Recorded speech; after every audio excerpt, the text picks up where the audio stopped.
Selamat berjumpa kembali para sahabat. Kita bertemu kembali untuk membahas satu masalah-masalah yang ringan saja kali ini, yaitu menanggapi lontaran-lontaran dari Pak Deki tentang yang awal dan yang akhir. Jadi di salah satu videonya Pak Deki sempat menyentil atau menyebut nama saya dengan maksud untuk memukul saya sehubungan dengan argumen saya tentang yang awal dan yang akhir. Jadi video yang dibuat itu tidak panjang, cuman yang membahas yang awal dan yang akhir itu hanya secuplik. Tetapi dari yang secuplik yang disampaikan itu setidaknya ada 5 kesalahan, ya. Ada 5 kesalahan yang diucapkan oleh Pak Deki. Ya, bayangkan yang secuplik aja salahnya 5, apalagi kalau ngomongnya banyak, salahnya makin banyak pula. Jadi saudaraku, kita perlu berhati-hati, kita perlu waspada bahwa seringkali dalam pemaparannya melalui rekaman-rekaman video yang dia berbicara secara monolog, maka seringkali dia mengklaim argumen orang lain dengan cara yang keliru. Jadi membuat klaim berdasarkan pemikirannya sendiri, lalu menyangka klaim itu adalah klaim lawannya, dan klaim itulah yang dipukuli habis-habisan. Jadi itu adalah semacam sesat pikir, ya, orang bilang itu sebagai strawman, menciptakan manusia sawah, lalu memukulinya dan merasa sudah memukul lawannya gitu ya. Ya, baik, saya mulai. Setidaknya ada 5 kesalahan yang saya catat. Yang pertama, Pak Deki itu berkata begini. Dia menuduh saya mengartikan bahwa yang awal dan yang akhir itu menunjukkan sifat kekekalan. Dia menuduh saya begitu. Jadi menurut Pak Beni, awal dan akhir itu menunjukkan sifat kekekalan, itu katanya dia. Lalu dia juga menuduh saya memodifikasinya menjadi tak berawal dan tak berakhir. Karena katanya kalau kekekalan itu kan tak berawal dan tak berakhir. Kan begitu. Itu tuduhannya dia kepada saya. Sehingga dia meminta untuk dicarikan ayat di Alkitab yang menunjukkan bahwa Yahweh itu secara eksplisit tertulis tak berawal dan tak berakhir. Nah, setelah itu dia menegaskan bahwa gelar yang awal dan yang akhir itu bukan menunjukkan sifat kekekalan, melainkan gelar itu digunakan secara eksklusif dalam kaitannya dengan penciptaan. Jadi gelar itu ada relasinya tentang penciptaan. Nah, dengan mengucapkan hal itu, dia seolah-olah merasa sudah memukul saya. Padahal, nah ini penting, padahal sesungguhnya yang sedang dipukul Pak Deki ini bukan saya, tetapi justru saudara-saudaranya kaum Trinitarian. Kenapa? Karena sejak semula, sebelum saya berdiskusi, bahkan sebelum saya kenal dengan beliau, dengan Pak Deki Ngadas, saya sudah berpikir bahwa memang yang awal dan yang akhir itu bukan bicara tentang kekekalan pribadi penyandangnya. Jadi, bahwa yang awal yang akhir itu bukan bicara tentang sifat kekekalan, ya memang saya berpikir begitu. Sedangkan kaum Trinitarianlah yang menganggap yang awal dan yang akhir itu menunjukkan sifat kekekalan. Jadi PR itu, pukulan itu justru terarah kepada saudara-saudaranya Pak Deki sendiri, kaum Trinitarian. Nah, tentang Allah tak berawal dan tak berakhir itu adalah lontaran saya untuk menangkis tudingan Trinitarian yang berkata bahwa yang awal dan yang akhir itu menunjukkan sifat kekekalan pribadi penyandangnya. Maksud saya begini, kalau memang untuk menyatakan kekekalan, itu bukan yang awal dan yang akhir. Karena kekal itu berarti tak berawal. Kekal itu bukan yang awal. Ya. Dan kekal itu bukan yang akhir, melainkan yang tak berakhir. Jadi, yang tak berawal dan yang tak berakhir itu adalah counter opini saya untuk menangkal pandangan kaum Trinitarian yang mengatakan bahwa yang awal dan yang akhir itu adalah menunjukkan kekekalan. Jadi sekali lagi, Pak Deki, tolong diperhatikan. Ya, Anda memukul angin. Tetapi sebaliknya justru cara memukul Anda yang seperti itu mengenai saudara-saudara Anda, rekan-rekan Anda, para Trinitarian. Oke? Baik, itu kesalahan yang pertama, memukul angin. Dan sering ini terjadi. Ya. Sekarang kesalahan yang kedua. Nah, sebelum masuk ke kesalahan kedua, saya mau jelaskan, bahkan saya tekankan, bahwa yang awal dan yang akhir itu memang sama sekali bukan bicara tentang kekekalan. Saya sudah membuat video beberapa bulan yang lalu. Dan di dalam video itu saya jelaskan, kekal itu kan artinya tidak berawal, tidak berakhir.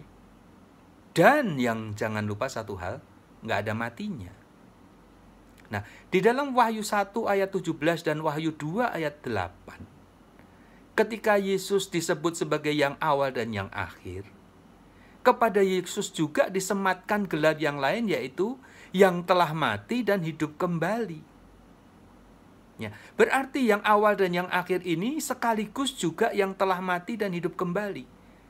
Nah, jika yang awal dan yang akhir dimaknai sebagai kekekalan, lalu bagaimana pada saat yang sama yang kekal itu juga dinyatakan sebagai yang tidak kekal karena pernah mati? Jadi, saya justru semakin menegaskan di sini bahwa yang awal dan yang akhir ini bukan bicara tentang kekekalan diri penyandangnya. Tetapi ini memang berbicara dalam kaitannya dengan relasi, hubungannya dengan penciptaan. Bisa paham? Baik, kita lanjutkan yang kedua. Kesalahan kedua, Pak Deki mengatakan, gelar itu eksklusif untuk Bapa. Jadi, tidak boleh gelar itu ditujukan kepada yang lain. Nah, surprisingly, gelar itu ternyata juga untuk Yesus. Begitu kira-kira yang disampaikan Pak Deki. Itu berarti Yesus ini punya kualitas sekali berbapa. Ya. Jadi ini salah satu upaya yang digunakan untuk mengorbitkan Yesus menjadi Allah. Karena sama-sama memakai gelar yang awal dan yang akhir, di mana menurut dia gelar itu hanya boleh untuk Bapa. Tapi kok boleh untuk Yesus? Berarti Yesus adalah Allah juga kan? Nah, begitu kira-kira. Saya rasa kita harus cermat menempatkan masalah.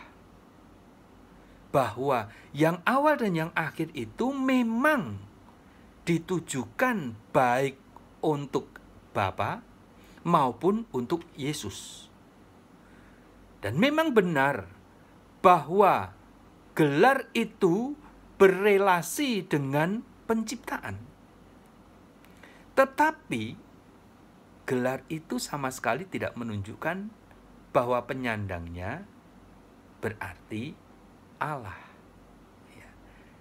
Karena Alkitab sudah menjelaskan dengan gamblang, ketika Yesus dalam urusannya dengan penciptaan, Yesus itu tidak disebut sebagai Allah, tetapi sebagai Tuhan, sebagai Lord. 1 Korintus 8 ayat 6. Yaitu satu Allah, yaitu Bapa, yang daripadanya berasal segala sesuatu, dan satu Tuhan saja, yaitu Yesus, yang olehnya segala sesuatu dijadikan. Jadi, meskipun Yesus terlibat dalam penciptaan, maka Yesus layak disebut sebagai yang awal dan yang akhir, tetapi bukan berarti Yesus adalah Allah, melainkan Tuhan. Ya, jadi klaim yang mengatakan bahwa yang awal dan yang akhir itu eksklusif untuk Bapa, Dan karena Yesus juga mendapat sebutan dengan gelar yang sama, berarti Yesus adalah Allah, adalah klaim yang keliru. Ya. Tidak salah bahwa yang awal dan yang akhir itu menunjukkan relasinya dengan penciptaan, tetapi bukan berarti yang disebut dengan gelar itu harus berarti Allah. Itu kesalahan yang kedua. Saya lanjutkan. Kesalahan yang ketiga, ketika membahas Wahyu 3 ayat 14, Pak Diki kan ketemu dengan kata arche, yang di dalam versi bahasa Indonesia dan King James diterjemahkan sebagai permulaan ciptaan Allah. The beginning of the creation of God. Nah, rupa-rupanya Pak Diki keberatan dengan penerjemahan itu. Maka diusulkan alternatif penerjemahan lain, yaitu penguasa ciptaan Allah. Nah, tetapi anehnya, untuk membela hal itu, Pak Diki ini menggunakan ayat yang mengatakan bahwa Yesus adalah yang awal dan yang akhir. Di mana kata yang awal itu juga terjemahan dari arche. Jadi, perlu penegasan posisi dulu. Jadi, Pak Diki ini terkesan jadi pelin-pelan, kan? Ketika di Wahyu 3 ayat 14 diterjemahkan sebagai permulaan ciptaan awal, permulaan ciptaan Allah atau ciptaan Allah yang awal, dia keberatan. Tetapi ketika Wahyu menjelaskan bahwa Yesus adalah yang awal dan yang akhir, dia terima. Anehnya, dengan terjemahan yang tidak sama, dia tetap mengakui makna yang sama. Jadi yang satu mintanya diterjemahkan sebagai penguasa, sedangkan yang satunya tetap diterjemahkan sebagai yang awal. Tetapi baik penguasa maupun yang awal dimaknai dengan makna yang sama, yaitu penguasa. Jadi ini kan lucu. Terjemahannya berbeda, tapi maknanya maunya sama. Jadi terkesan pelin-pelan. Dan memang pelin-pelan, karena memang tidak jelas konsepnya. Tidak jelas di mana dia mau berpijak. Ya, dia mau semau-maunya begitu. Nah, perlu diketahui, saudaraku, memang benar bahwa Yesus disebut sebagai yang awal dan yang akhir. Tetapi harus diketahui bahwa yang awal dan yang akhir adalah ungkapan. Ini maknanya berbeda dengan ketika Yesus dinyatakan di Wahyu 3 ayat 14 sebagai permulaan ciptaan Allah. Itu bukan ungkapan, itu makna literal. Apa adanya. Sedangkan yang awal dan yang akhir itu ungkapan. Nah, ungkapan untuk apa? Siapa yang disebut yang awal dalam ungkapan itu? Dan siapa pula yang dimaksud dengan yang akhir dalam ungkapan itu? Kalau kita mencoba menelusuri Alkitab, ya, kitab Wahyu tidak memberikan penjelasan yang detail apa artinya yang awal dan yang akhir, atau alfa omega, atau yang terdahulu dan terkemudian. Kitab Wahyu tidak menjelaskan hal itu. Tetapi kalau kita telusur perjanjian lama, kita akan ketemu bahwa yang dimaksud dengan yang awal dan yang akhir, atau yang terdahulu dan yang terkemudian, itu adalah generasi-generasi yang diciptakan oleh Allah maupun Yesus. Jadi di kitab Yesaya ditegaskan, terhadap yang terdahulu aku tetap Dia, dan terhadap yang terkemudian pun aku tetap Dia. Jadi yang terdahulu dan yang terkemudian itu menunjuk kepada generasi yang diciptakan oleh Allah maupun Yesus, pada masa-masa terdahulu atau masa-masa yang kemudian, pada masa-masa awal atau zaman-zaman akhir. Jadi ini berbeda kasusnya antara yang awal dan yang akhir sebagai satu ungkapan dengan Wahyu 3 ayat 14 yang secara letterlek, secara literal menunjukkan siapakah Yesus itu, yaitu permulaan ciptaan Allah. Nah, itu adalah kesalahan yang ketiga. Jadi semau-maunya mengartikan sehingga terjadi ketidakkonsistenan. Baik, kesalahan yang berikutnya, kesalahan yang keempat. Ini berbahaya kalau ditelan mentah-mentah ya. Begini, jika arche dikenakan untuk Yesus karena punya permulaan, berarti Bapa juga memiliki permulaan. Karena Bapa disebut arche juga. Nah, perlu diketahui saya memang sempat berkata bahwa arche itu hanya bisa digunakan untuk yang berpermulaan. Kalau tidak berpermulaan, tidak bisa digunakan kata arche. Ya, kalau tidak percaya silahkan Anda buat kalimat tentang atau menjelaskan tentang diri Allah. Gunakanlah kata arche atau pada mulanya. Kan tidak bisa. Ya.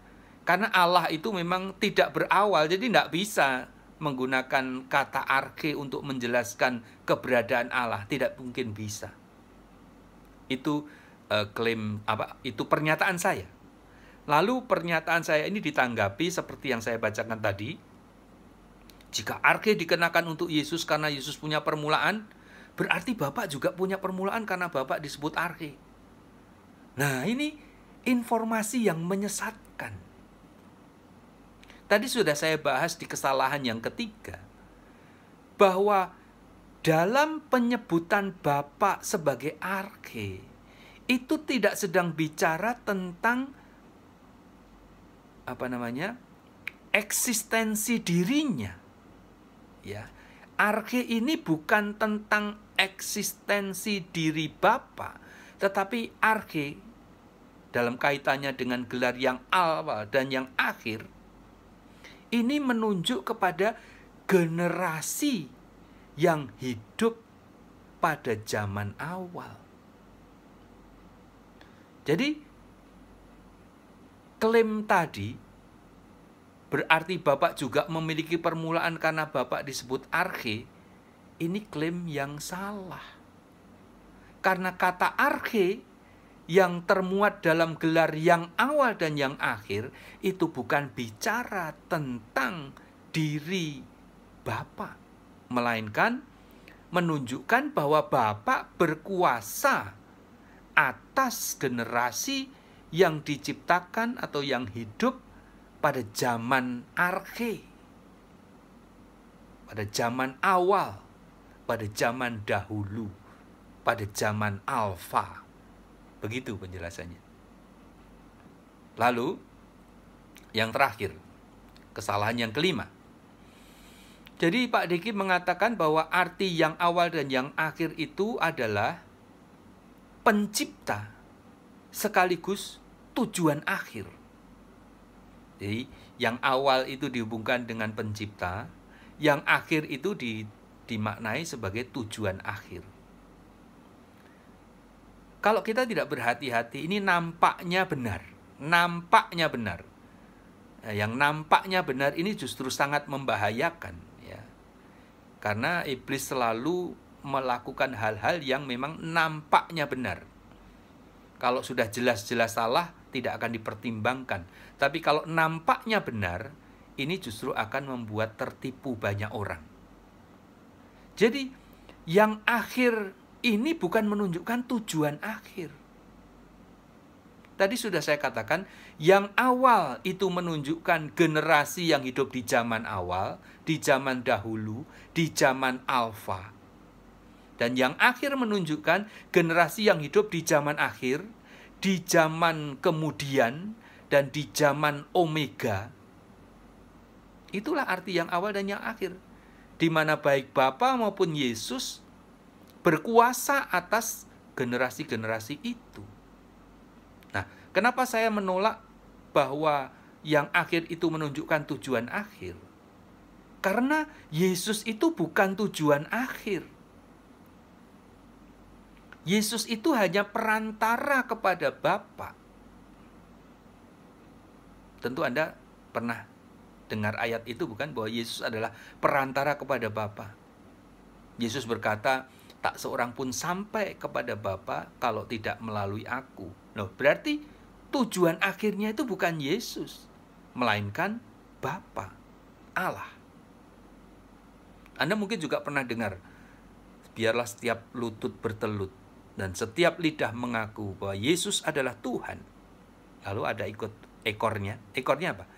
Bagi kemuliaan Allah Bapa. Ayat itu ada di kitab Filipi. Jadi menegaskan di sini bahwa Yesus itu bukan tujuan akhir. Tujuan akhirnya adalah Allah Bapa. Jadi Yesus hanyalah pengantaranya saja. Jadi demikianlah tentang Alfa dan Omega, tentang yang awal dan yang akhir. Jadi pernyataan bahwa yang awal dan yang akhir itu dikenakan baik kepada Yesus maupun kepada Bapa, bukan berarti mereka adalah Allah. Yang Allah itu cuma Bapa. Tetapi memang yang awal dan yang akhir itu berbicara tentang penciptaan. Jadi baik Bapa maupun Yesus memang terlibat dalam penciptaan, sehingga baik Bapa maupun Yesus pantas mendapatkan gelar yang awal dan yang akhir. Demikian penjelasan saya. Selalu menarik kalau kita membahas tentang lontaran-lontaran Pak Deki, karena lontaran-lontarannya berbahaya. Kenapa berbahaya? Karena selalu kelihatan benar, padahal salah. Dan itu sangat berbahaya. Maka saya tertarik untuk membahasnya. Sampai ketemu di perjumpaan yang lain. Salam sejahtera dan Tuhan memberkati.